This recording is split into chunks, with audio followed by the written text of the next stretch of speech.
मम्मा रियाज कसाई जी पिंड जंडियाला बाग वाला दाता साहब का शेर पेश कर रहा और केड़ा शेर पेश कर रहा। तुम पै गईया सारे जग अंदर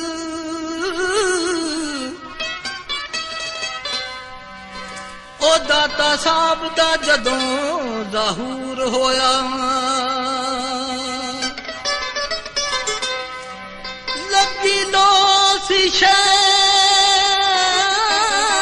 लाहौर अंदर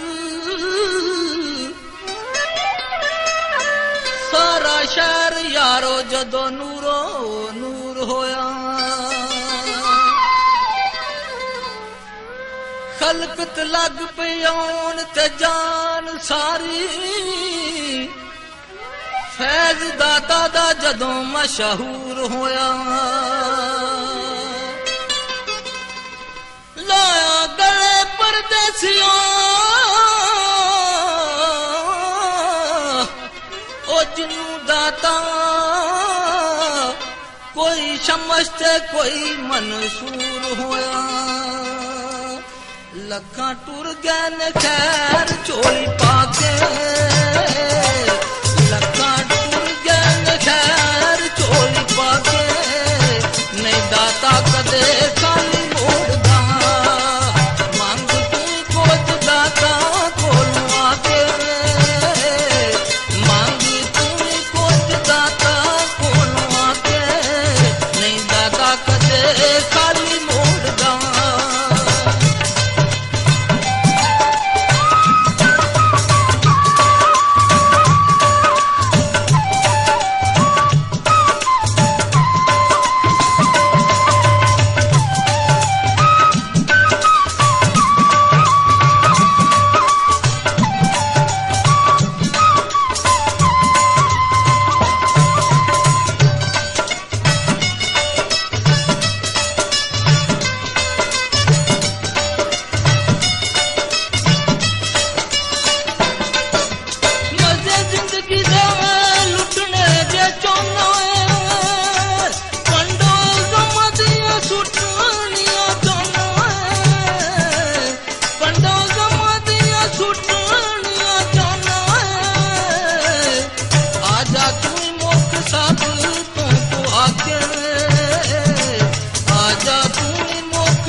काली मोड़दा नहीं दाता कदे काली मोड़दा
ਨਹੀਂ ਦਾਤਾ ਕਦੇ